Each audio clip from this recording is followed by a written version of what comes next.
É 29 de março, 20 horas e 30 minutos. Estamos aguardando os alunos da turma D01NA, Fundamentos de Marketing. Horário oficial é 20 horas e 40 minutos. Ainda estamos adiantados no tempo. Estamos aguardando os alunos entrar. Vamos discutir hoje sobre o capítulo Miopia em Marketing, de Theodore Levitt. Melhor professor desconheço. Ai, meu Deus do céu.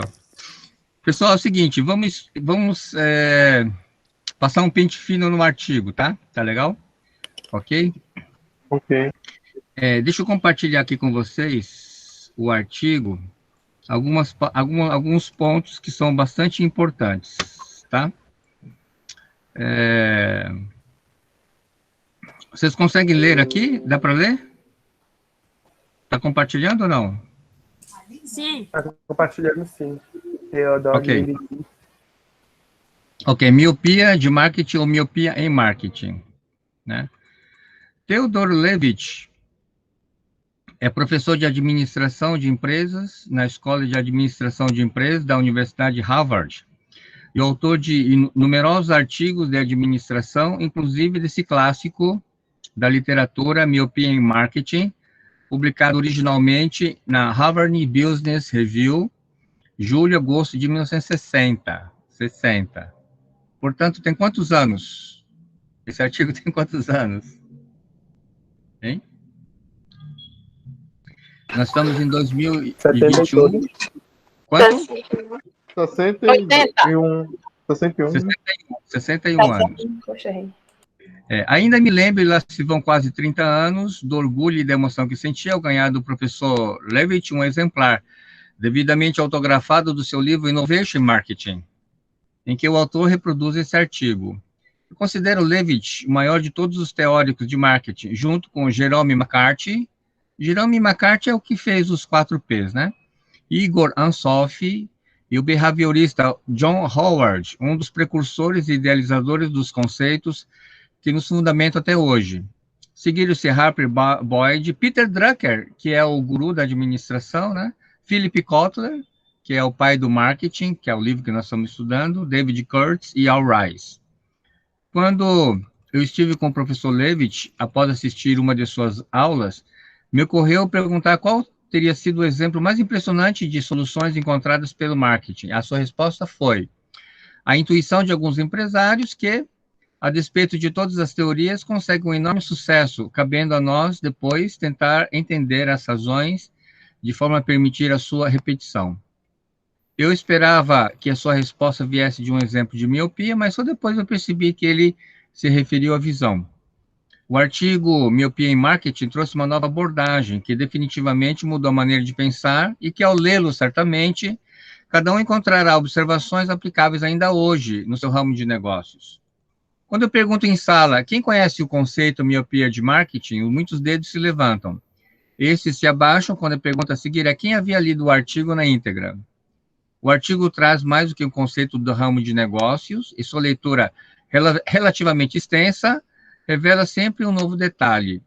Um bom exercício é ler o material, tendo em mente que foi escrito há mais de 6 décadas, e conferir as previsões que se realizaram ou que se realizarão e depois refazê-las, atualizando os exemplos como informática, telefonia, que na época estavam longe de serem realidade.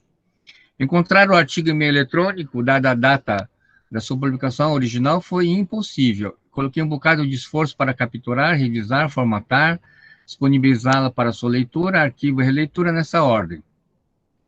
Foi a maneira que encontrei para ressaltar a importância que eu atribuo à sua leitura atenta. Repasso então a vocês o artigo, como é recebido o mestre, com os mesmos votos de best wishes. Marcos Felipe, ele já foi presidente da Coca-Cola, e ele foi também professor da ESPM, né, Escola Superior de Propaganda e Marketing, e foi também presidente da Associação Brasileira de Anunciantes, tá?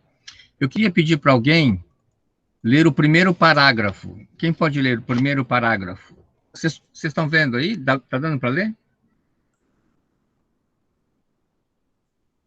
Ok. Vocês conseguem ler?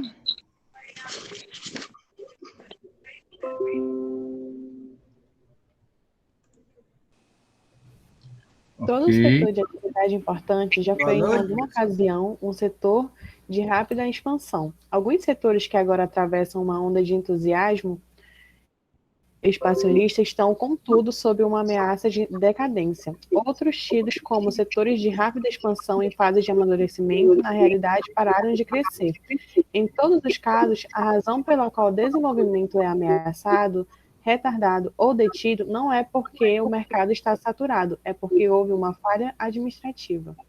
Tá, obrigado, Clara. Então, aqui, ele está descrevendo o ciclo de vida do produto, né? O produto ou empresa. O ciclo de vida, você tem o lançamento, crescimento, maturidade e declínio. Então, ele fala assim, todo setor que é considerado importante já foi, em alguma ocasião, um setor de rápida expansão, né? Então, ele está dizendo o seguinte, que todo setor, ele passou por um crescimento, tá? Esse aqui é uma etapa, né? Alguns setores que atravessam a onda de entusiasmo expansionista estão sob ameaça de decadência. Então, algumas empresas que estavam crescendo, agora estão caindo. E outros tidos como de rápida expansão em fase de amadurecimento. Quer dizer, algumas que estavam crescendo estão na fase de amadurecimento. Mas eles pararam de crescer, tá? Então, ele está dizendo o seguinte, em todos os casos, a razão pela qual o desenvolvimento é ameaçado, é retardado ou detido, não é porque o mercado está saturado, é porque houve uma falha administrativa. Então, aqui é a tese do autor, né? O autor, ele quer provar, e aí ele vai dar um monte de exemplos, que uma empresa, ela para de crescer, ou ela quebra, ou ela deixa de se expandir, não é por culpa do mercado, é porque houve uma falha na administrativa, falta de visão, né? Então, ele começa o outro parágrafo dizendo, a falha está na cúpula, ok? Então, ele começa no texto argumentando alguns exemplos, né? E o primeiro que ele fala foram as estradas de ferro, né? Qual foi o problema das estradas de ferro? Qual foi a miopia das empresas de estrada de ferro? Alguém lembra? É porque ele se via como uma empresa de bonde, não uma empresa de transporte. É, isso mesmo. Então, no caso das ferrovias, eles achavam que estavam no setor da indústria de ferrovias, mas não entendiam que estavam no setor de transporte. Esse é um deles, né? O outro exemplo que ele deu foi Hollywood. Hollywood é cinema, né? Qual foi a miopia dos diretores de cinema? Vocês lembram? Foi que eles estavam pensando que era só cinematográfico, mas era de entretenimento, na verdade. Entretenimento. Entretenimento. Então, desculpa, vocês estão vendo que o foco, ele passa a ser o produto ou o serviço e deixa de ser o mercado, os clientes, correto? Depois ele fala do nylon, ele fala do vidro, né? Então, ele fala que as estradas de ferro, aconteceu o que ele chama de erro de análise. Bom, aí depois ele fala sobre obsolescência. O que é tornar obsoleto? O que é tornar obsoleto? É tornar antigo, professor. É tornar antigo. Passar. Né? Obrigado, Carla. O que acontece com uma empresa que se torna obsoleta? Ou que o seu produto ou o serviço se torna obsoleta? O que acontece? Ela naufraga. Quem falou? Afunda. Ela naufraga. Carla, então ela naufraga, ela afunda, ok? E qual foi o problema da lavagem a seco? Da onde que veio a concorrência?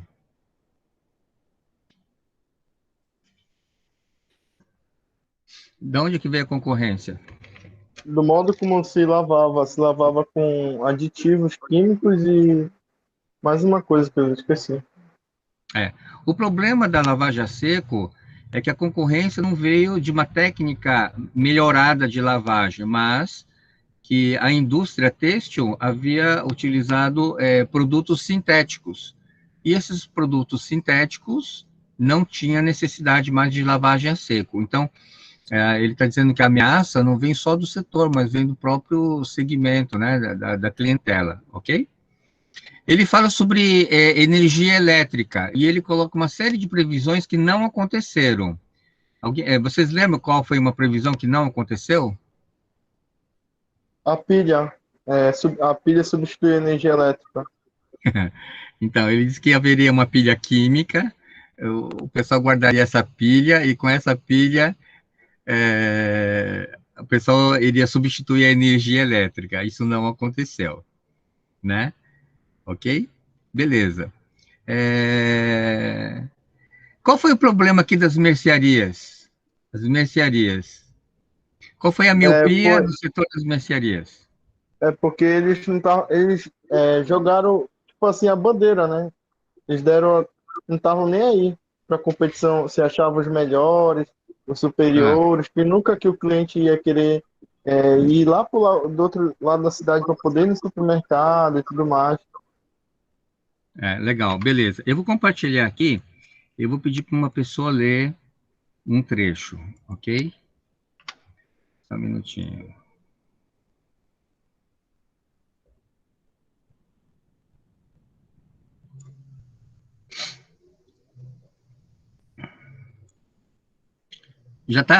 Vocês conseguem ler já? Está compartilhando? Sim. Legal. Eu vou pedir para alguém ler aquele capítulo que fala sobre as cadeias descobriram. Não, vamos começar lá em cima. Basicamente, quem é que pode ler? Basicamente, o povo queria mercearias localizadas a pequenas distâncias. Se as lojas do bairro cooperassem com seus fornecedores, prestassem atenção às despesas e melhorassem o serviço, teriam sido capazes de aguentar a concorrência até que ela desaparecesse. Não desapareceu nunca. As cadeias descobriram que, para sobreviver, tinham que entrar no negócio de supermercados. Isso significava a destruição em massa de seus enormes investimentos em pontos de esquina e dos sistemas adotados de distribuição e comercialização. As empresas, com a coragem de suas convicções, mantiveram resolutamente a filosofia de mercearia da esquina. Ficaram com seu orgulho, mas perderam a camisa. Ok, obrigado. Então, o argumento dele é o seguinte, gente, não se preocupa com o supermercado, imagina, você acha que o pessoal vai andar longas distâncias, né? Então, eles falavam assim, se as lojas do bairro cooperassem com seus fornecedores, prestassem atenção às despesas e melhorassem o serviço, o pessoal seria capaz de aguentar a concorrência, até que ela desaparecesse. Esse era o pensamento do pessoal das mercearias. Só que isso aconteceu? Os supermercados desapareceram? Gente. Sim ou não? Não. Não, o supermercado não desapareceu, né? As cadeias descobriram que para sobreviver tinha que entrar no negócio do supermercado. Então, a cadeia de mercearias, né? Então, para sobreviver, eles tinham que mudar para o setor de supermercado. Então, aqui diz o seguinte, isso significava destruição em massa de seus enormes investimentos em pontos de esquina e dos sistemas adotados de distribuição e comercialização. As empresas, com a coragem de suas convicções, mantiveram resolutamente a filosofia da mercearia. As que tiveram não se convenceram, né, do supermercado. Ficaram com seu orgulho, mas perderam a camisa. Eu quero perguntar para vocês, o que significa perder uma camisa? Ficaram com orgulho, mas perderam a camisa. O que quer dizer isso? É como se fosse jogar a camisa, né?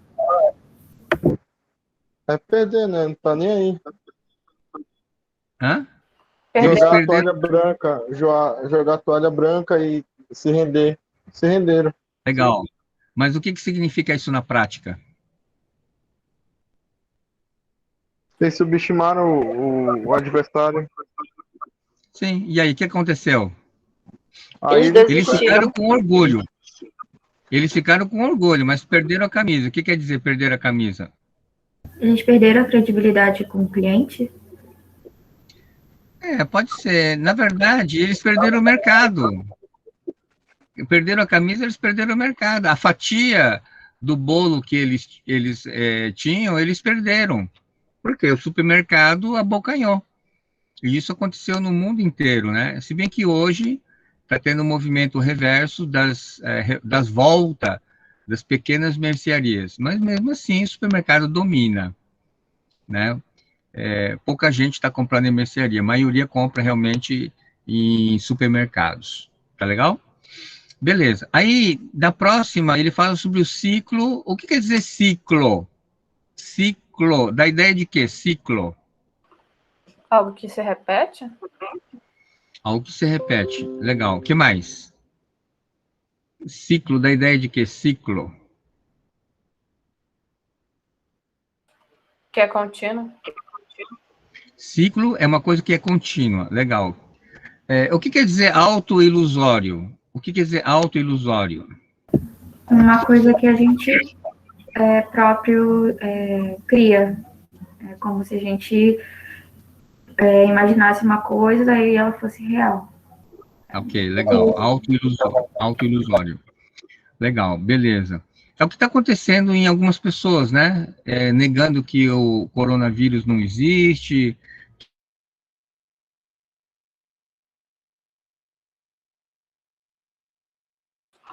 Travou. É uma Travou para vocês aí também? que foi Tá travando aqui. Travou, professor, tá travando. E agora, Travou, professor, aí. o Levitt fala de um milionário que Tá com travando, seus professor? herdeiros. Travando, professor? Bastante. Espera aí, só um minutinho. Só um minutinho. Deixa eu ver o negócio aqui.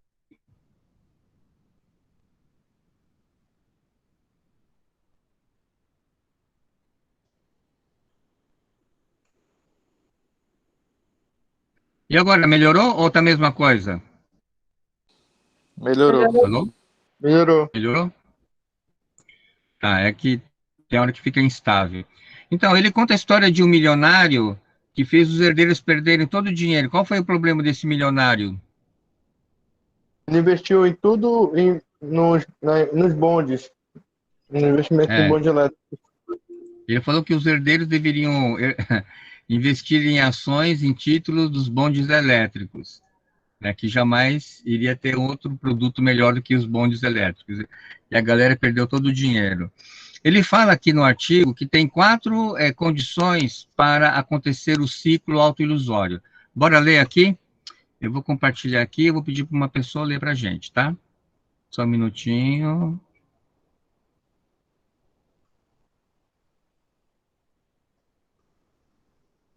Ok. Ok, muito bem. Quem é que pode ler? Há 4 condições, em geral, provocam esse ciclo. 4 condições que provocam esse ciclo, chamado ciclo autoilusório. Quem pode ler o primeiro? A crença de que o desenvolvimento é assegurado por uma população em crescimento e mais opulenta. Ok, obrigado. O que quer dizer isso, Marcele? O que quer dizer isso? Alguém pode explicar essa frase que ela leu? É que vai se criar um novo grupo de pessoas, vai nascer outras pessoas com o mesmo gosto de produto. Você já está interpretando, você já está muito avançado.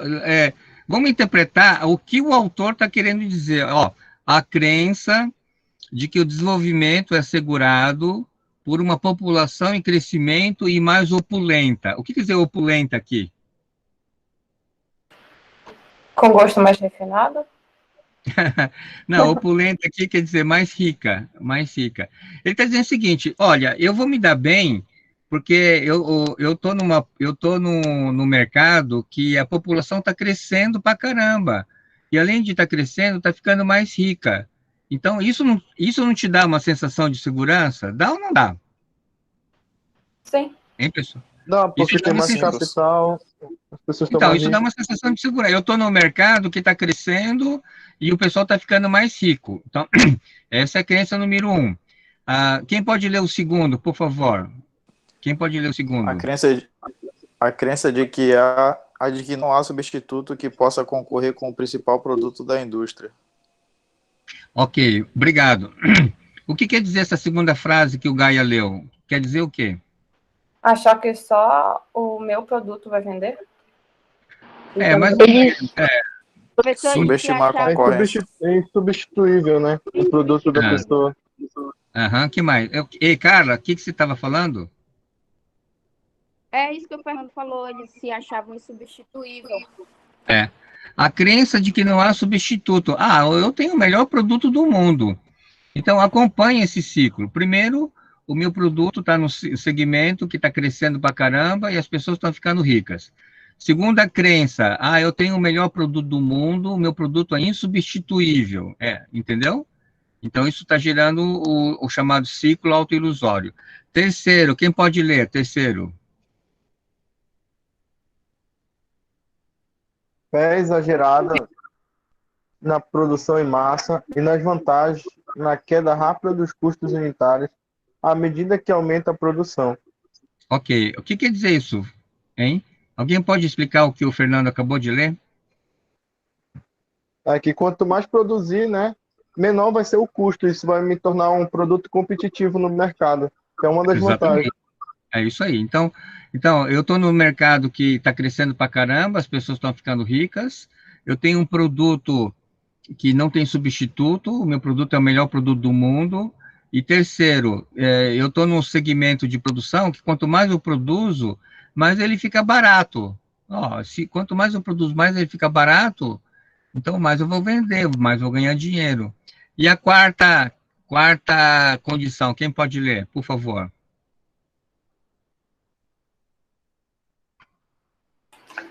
A preocupação com um produto que se presta à experimentação científica cuidadosamente controlada, o aperfeiçoamento e a redução dos custos de fabricação. Ok. Alguém pode explicar o que a Marcela acabou de ler? Qual é a quarta condição? É o que ele colocou aqui, né? O meu produto, ele tem uma experimentação científica totalmente controlada, aperfeiçoada. Então, Ele isso acha que é dá... justamente- fala, Fernando. Desculpa, professor. Pode falar. É como se a tecnologia dele nunca fosse ser superada ou ultrajada, deixada para trás. Sempre fosse do dia a dia. É isso aí. É mais ou menos por aí mesmo. Ok? Muito bem. Aí depois vamos falar sobre o mito da população. Ele mete o pau na indústria... a indústria petroleira. Vocês perceberam que ele critica a indústria do petróleo aqui, né? Ele fez uma previsão que a indústria do petróleo ia quebrar em quantos anos? Em 25, se eu não me engano. 25 anos. Ele disse que a indústria do petróleo ia quebrar em 25. Se ele escreveu em 1960, a previsão é que a indústria do petróleo iria quebrar em que ano? 1985. 1985. Ela quebrou? A indústria do petróleo Não. quebrou? Não Não. quebrou. Está indo em vento em popa, né?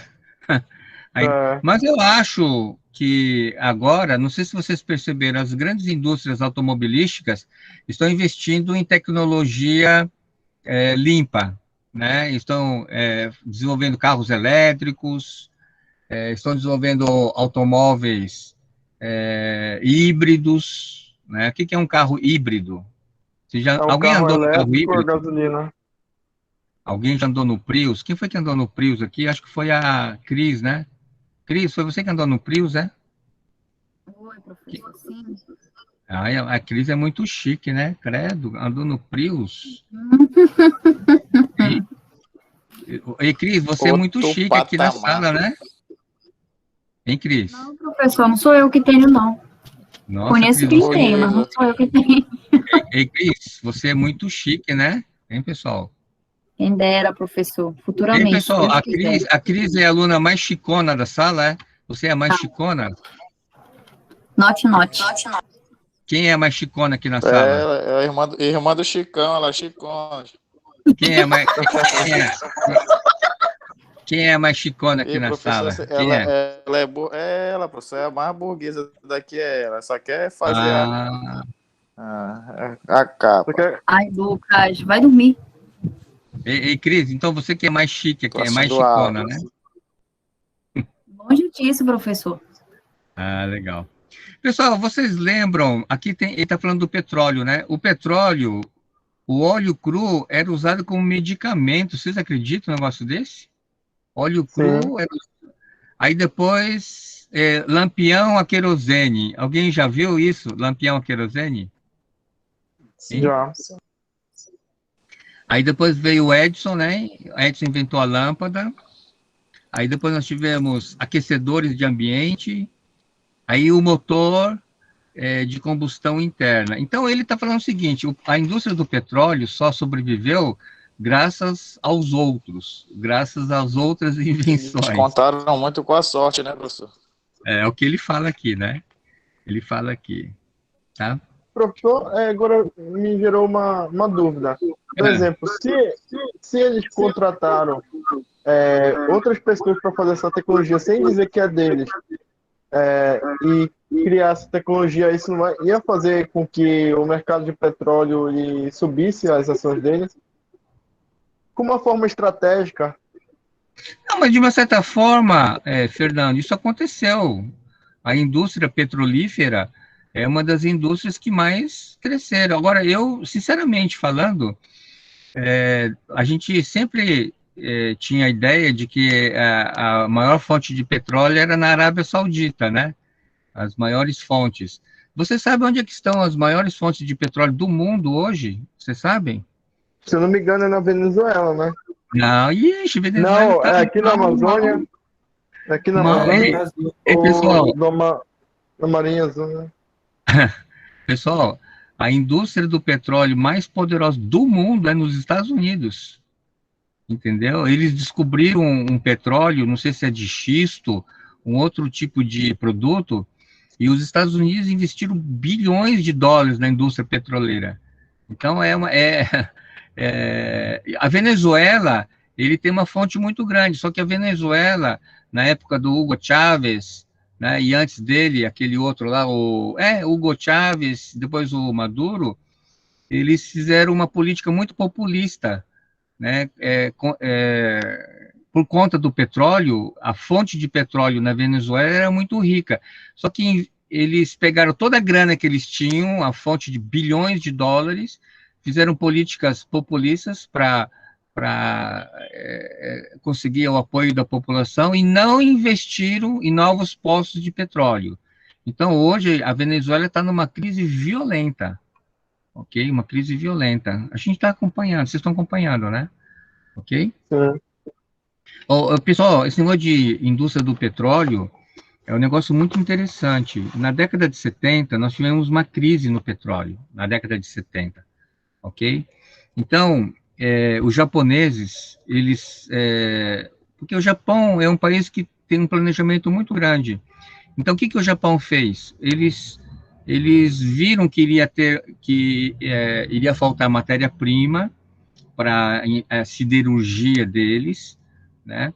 Eles fizeram o seguinte: eles fecharam um monte de usina no Japão e construíram uma grande estatal, certo? E aí eles descobriram que existia uma fonte de alumínio muito grande aqui na Amazônia, aqui em Barcarena, certo? Aqui que eles fizeram, juntaram várias pequenas indústrias e usinas no Japão, construíram uma grande estatal e fizeram um acordo milionário com o governo brasileiro, né, para construir a siderurgia lá em Barcarena, né? Então, nós temos a Lunorte, a Albras, foi tudo construído, inclusive o governo japonês construiu a Vila dos Cabanos, ok? Fizeram uma vila de primeiro mundo, papapá, tá? E eles têm uma concessão de não sei quantos anos, tá? Com com isenção de vários impostos e isenção de energia elétrica, ok? E em contrapartida, o governo japonês construiu essas grandes usinas, a Albras, a Lunorte, essas outras mais, que depois foram vendidas, né, para outros governos, mas a ideia é levar para o Japão a matéria-prima. Então, eles mandam para o Japão a matéria-prima, que é essa alumínio, aí o Japão pega esse produto e depois eles manufaturam, eles transformam em tecnologia, entendeu? Então, só que isso o Japão fez há muitos anos atrás, tá? Isso é planejamento, né? Então, eu acho que o Brasil, ele falta planejamento, ele falta visão estratégica, Graças a Deus que o Brasil, ele está indo muito bem no agronegócios, né? O agronegócio, graças à Embrapa, né? Ela se desenvolveu muito. Então, a vocação no Brasil, ele é o agronegócios. Mas o Brasil é um país que não tem muita visão estratégica. Esse é um grande problema. Nós temos uma visão de marketing muito grande. Ok? Muito bem. Pressões de produto. Qual é a diferença de marketing e venda? Está aqui no texto. Alguém se lembra? Qual é a diferença? Qual é a diferença do marketing? É cliente. É focado no cliente, o marketing, a venda é o preço. Não, a venda é o quê? O marketing é o relacionamento com o cliente e a venda é o preço do produto, do custo. Não, não é bem isso que está escrito, não. Marcelo, você lembra qual a diferença? Professor, é que alguns grupos ainda não apresentaram o trabalho, só para lembrar. Não, mas eu já tô passando em todos os grupos já. Perceberam? Eu já estou na equipe 5, inclusive estou na sua equipe. É por isso que eu falei. A sua equipe. Então, a sua equipe que ficou com essa parte. Qual é a diferença entre vendas e marketing? O marketing, ele foca muito no que... ele faz, tipo, umas pesquisas sobre o que o cliente vai querer. Então, aí ele vai desenvolver alguns produtos para aqueles clientes, através das pesquisas que eles fizeram. Tanto que uma empresa ótima em marketing é a Amazon. Ela fez uma pesquisa, os clientes queriam aquele coisa lá de música, aí ela fez o iPad, e aí vendeu bastante. No Legal, caso, deixa eu pegar. Obrigado. Pessoal, aqui, vocês estão vendo onde está a minha setinha aqui, ó? Vocês conseguem ver ou não? Sim. O que está escrito aqui? A diferença entre marketing e venda é mais do que uma questão de palavras. A venda se concentra nas necessidades do vendedor e o marketing na necessidade do comprador. Ok, obrigado, Maria Luísa. Então, essa aqui é uma grande diferença, né? A venda se concentra na necessidade do vendedor e o marketing se concentra na necessidade do comprador. Isso aqui é uma grande... Aí lá embaixo, ele diz o seguinte, a venda... Maria Luísa, leia o resto. A venda se preocupa com a necessidade do vendedor de converter o seu produto em dinheiro. O marketing com a ideia de satisfazer as necessidades do produto em dinheiro, das necessidades do cliente por meio do produto e de todo o conjunto de coisas ligadas à sua fabricação, à sua entrega e, finalmente, ao seu consumo. Obrigado. Então, é aquilo que a gente vem batendo na tecla, né? O marketing se concentra na necessidade do seu cliente, ok? O marketing se concentra na necessidade do seu cliente. Vamos falar agora de Detroit. Equipe número 6 é a equipe da Adriane, Alan, Brad. Ei, por falar em Brad, cadê o Brad? Ei, Brad, cadê você? Ei, Brad, cadê você? Ei, Brad, você tá super, mega, ultra quieto hoje. Aconteceu alguma coisa? Não, professor. O que aconteceu? Tu tá doente? Não aconteceu nada, professor. Mas por que você tá quietinho? Não sei, eu só estou aqui escutando a sua aula para me entender mais um pouco. Ah, e, e você não está nem ligando a câmera? Hein, Brad? Não vai ligar a câmera, Brad? Hein? Já vou Ok, vamos ligar. lá. Tá, tudo bem. Pessoal, o que é Detroit? É uma cidade dos Atrás de Estados Detroit. Unidos. Detroit é um estado, né? Ok, Ok. aí, Brad, beleza. E por que o Detroit aqui está associado à indústria automobilística? Desde a era do Fordismo, né? Se eu não me engano. Sim. E o Ford implantou uma indústria automobilística. Eu acho que foi a primeira dos Estados Unidos. Não, porque em Detroit é que tem as indústrias automobilísticas, estão todas em Detroit. A GM fica lá, a Ford fica lá e várias outras indústrias automobilísticas estão em Detroit, né? Só que ele fala o seguinte, ele fala que Detroit, ele na verdade não estava ouvindo os clientes. Por que ele fala isso?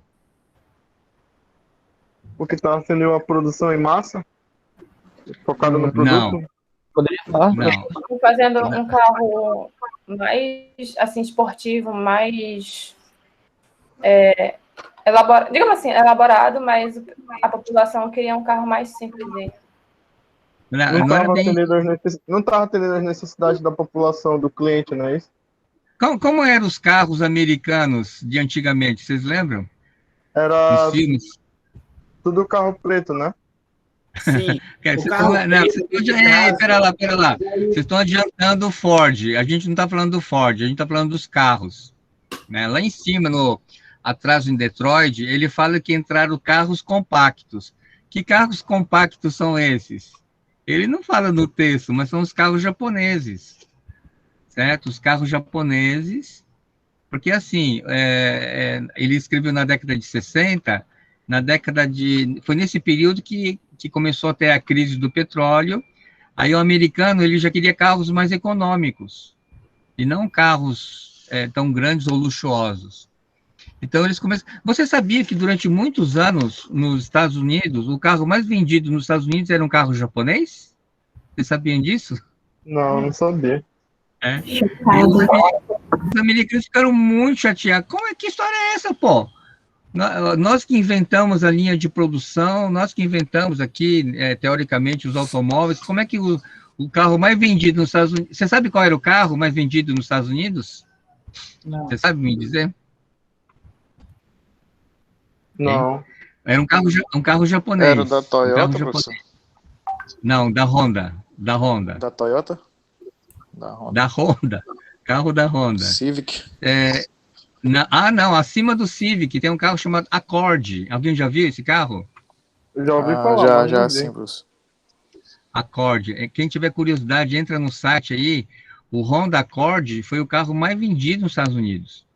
Aí os americanos ficaram muito chateados, fizeram uma outra pesquisa para tentar bater o Accord, né? E sabe o que eles fizeram? Era para eles acordarem, né? Aí eles lançaram um carro que bateu, um carro chamado Taurus. Alguém já viu esse carro? Eu já vi aqui em Belém, um Taurus. É um carro da Ford. Né? Então a Ford... Só que agora, qual é o carro mais vendido do mundo? Você sabe dizer? Alguém sabe dizer qual é o carro mais... Um Onix? Não, o carro mais vendido do mundo é o Toyota Corolla. Certo? Corolla é o carro mais vendido do mundo, para vocês terem uma ideia. Ok? Bom, o Ford, aquele que desenvolveu a indústria automobilística, ele é considerado o homem mais brilhante e o homem mais insensato. Por que isso? Por que ele é considerado mais brilhante e mais insensato? Porque ele foi um grande marketing, né? Questão do... No caso, ele foi um grande... No caso, ele era um engenheiro mecânico, mas por conta da brilhante ideia dele de apresentar um produto com baixo custo e utilizar uma padronização que ele foi seguido à risca pelo...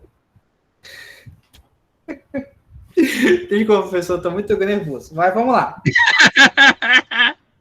Sim, continua, está indo no caminho, Brad. O que aconteceu? Ele usou uma padronização para criar essa produção em massa, que ele usou a teoria do Frederick Taylor. Ah, Frederick Taylor.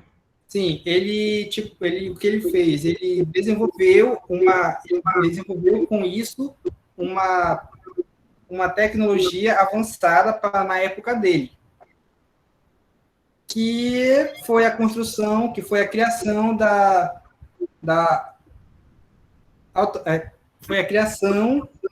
da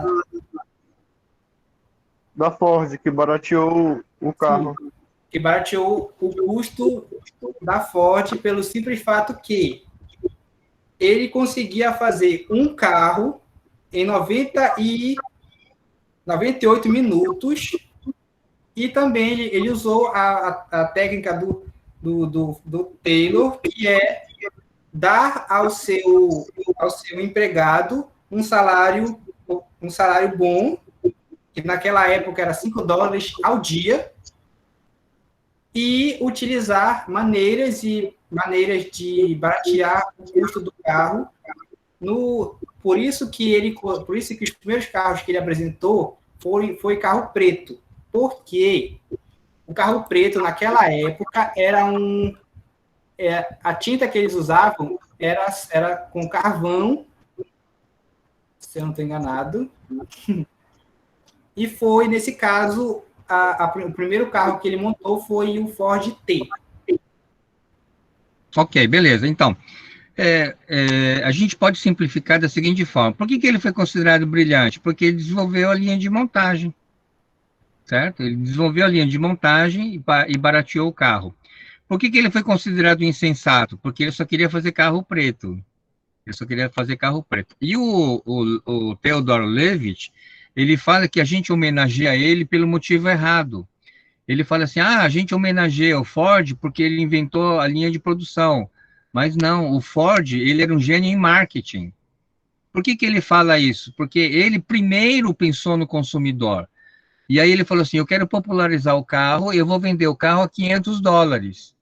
Então, primeiro ele pensou nas pessoas, primeiro ele pensou em popularizar o carro, aí depois ele falou, eu quero vender o carro a $500. Aí depois ele foi para a produção, entendeu?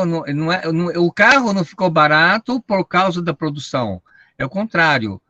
A produção ficou melhor porque ele queria vender o carro barato, entendeu? Por isso que ele fala que a gente está homenageando ele pelo lado errado. Ele foi um gênio de marketing, porque ele olhou primeiro para a necessidade das pessoas, entenderam?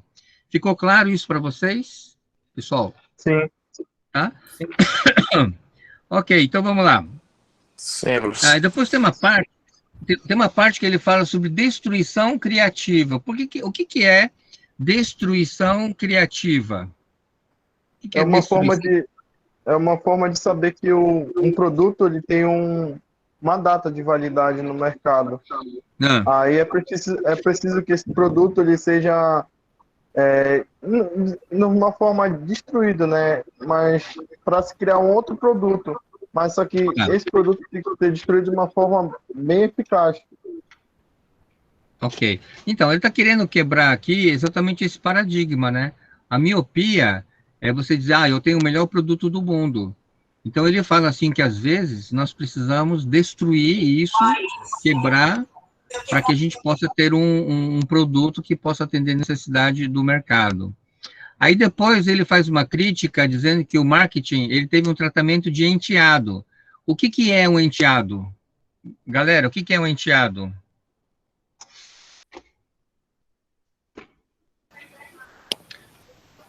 O que é um enteado? O que é um enteado?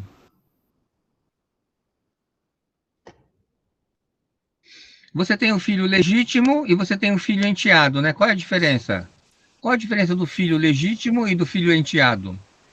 Que não é de sangue, né? Qual é legítimo, no caso? Que não é de sangue. Que não é de sangue. Não é Que o não é de criador sangue. legítimo. Certo? Então, e aí ele está dizendo que o marketing ele é encarado em segundo plano nas empresas. E quem é que é levado em primeiro plano? Quem é que é considerado o filho legítimo, de acordo com o texto dele? O produto? Não, produto não. É parecido com produto. Qual é? O cli... Produção?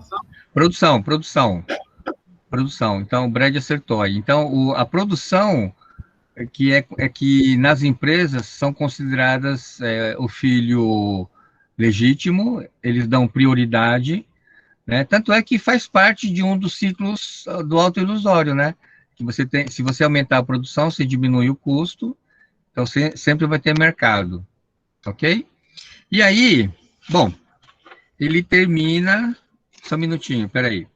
Ele termina falando sobre a liderança. Ele começa metendo pau na liderança, ele começa metendo pau dizendo que a falha está na cúpula, e ele termina um artigo falando sobre liderança. E a parte final é muito legal, a gente vai ler, tá? Deixa eu compartilhar aqui. A parte final do artigo é show de bola, é maravilhoso. Ok.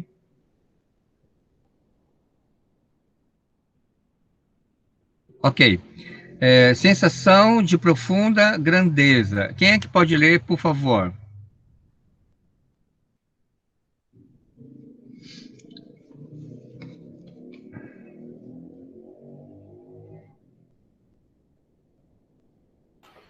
Obviamente, a companhia precisa fazer o que exige a necessidade de sobrevivência. Precisa adaptar-se às exigências do mercado e o mais cedo que puder. Mas a mera sobrevivência é uma aspiração medíocre. Qualquer um pode sobreviver de uma forma ou de outra, até mesmo um vagabundo das sarjetas. A vantagem é sobreviver galanteamente. É sentir a emoção intensa da maestria comercial. Não sentir apenas o odor agradável do sucesso, mas experimentar a sensação profunda de grandeza empresarial. Nenhuma organização pode atingir a grandeza sem um líder vigoroso que é impelido para frente por uma vibrante vontade de vencer. Ele deve ter uma visão de grandiosidade, visão que possa atrair ardentes seguidores em enormes quantidades. No mundo dos negócios, os seguidores são os clientes. Para atrair esses clientes, toda a empresa deve ser considerada um organismo destinado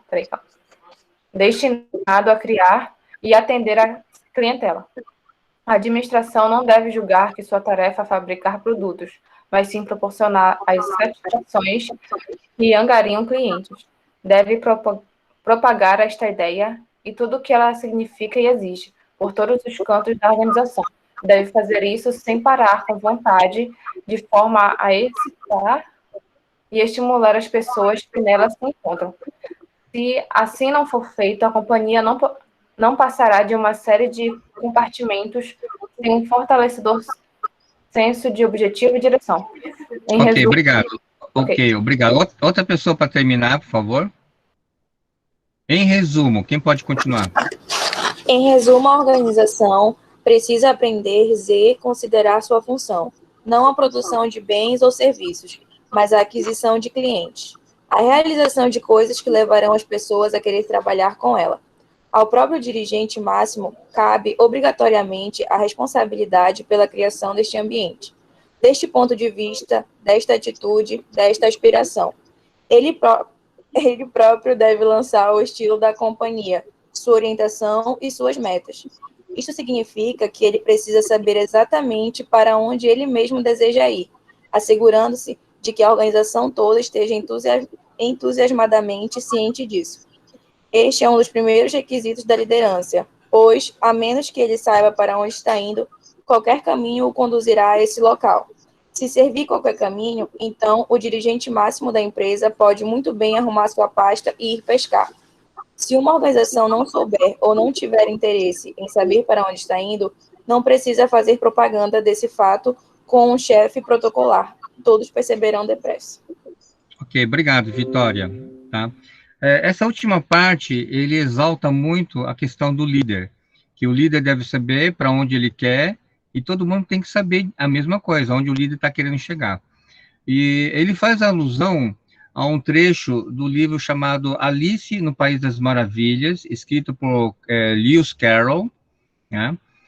Na qual tem uma cena que a Alice está chorando porque não sabe para onde ela quer ir, ela está numa encruzilhada. Aí aparece o gato, que é o gato de Cheshire, e pergunta assim, por que você está chorando?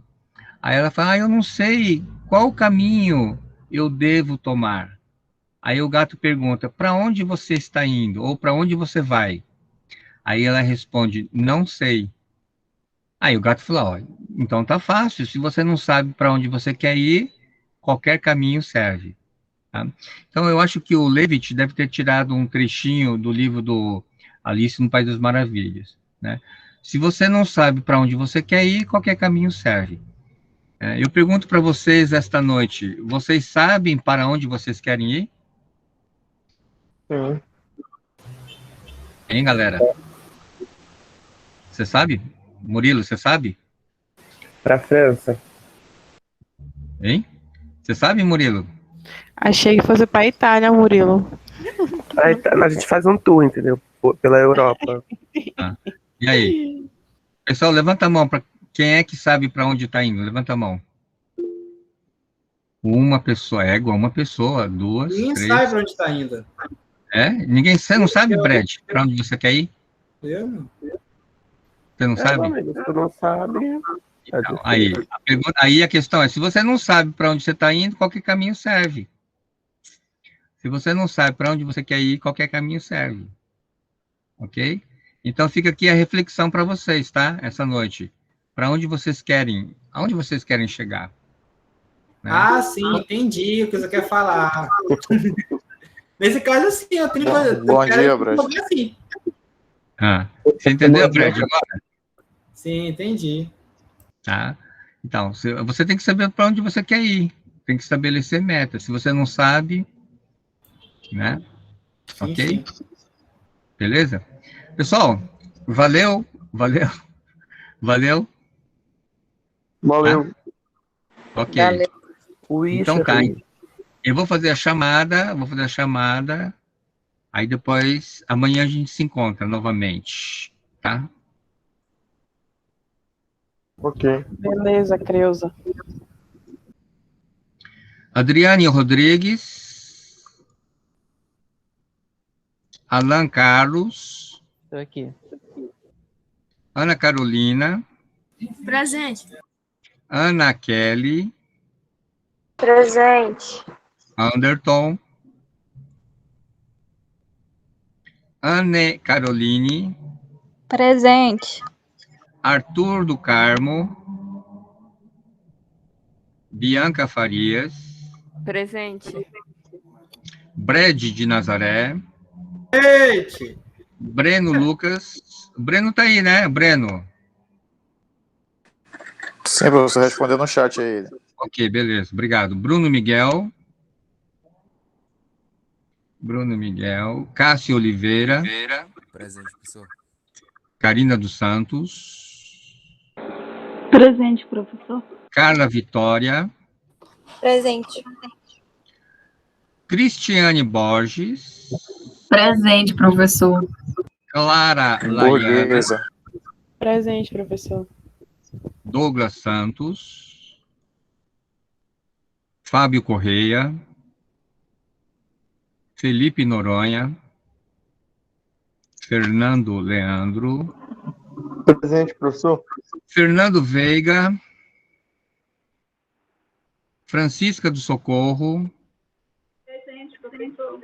ok, Franco Giovanni, Gabriel Fonseca, João Vitor. João... Presente. Ok. Vou salvar a presença. Só um minuto, por favor. Vamos para a segunda folha. Vamos lá. Josiane da Veiga. Presente. Carla Cibele. Presente. Ok. Cauê Silva. Presente. Cauê Silva. Larissa Inês. Presente, professor. Laís Lisiane. Presente. Lohana Fabrícia. Lucas Gaia. Professor Lohan tá com problema no... Presente, Não, vou relaxa, professor. já coloquei presença. Já coloquei presença para ela. Luiz Henriquez. Lucas Gaia, Luiz presente. Henriquez. Ok. Marcele Carla. Marcele Carla. Presente. Maria Brenda. Maria Brenda. Presente. Maria Franciele. Maria Presente, Franciele. professor. Maria Luísa. Maria Luísa. Presente. Você está melhor, ô Luísa? Você está melhor? Mais ou menos, a garganta ainda dói um pouco. Ah, era bom você procurar um médico, tá? Ok? Sim. Matheus da Silva. Matheus da Silva. Matheus Henrique. Matheus Henrique. Meive Cristina. Meive Cristina. Nicole de Nazaré. Nicole de Nazaré. Núbia Ribeiro. Núbia Ribeiro. Paulo Augusto. Paulo Augusto. Rivaldo Lopes. Rivaldo. Salomão, não.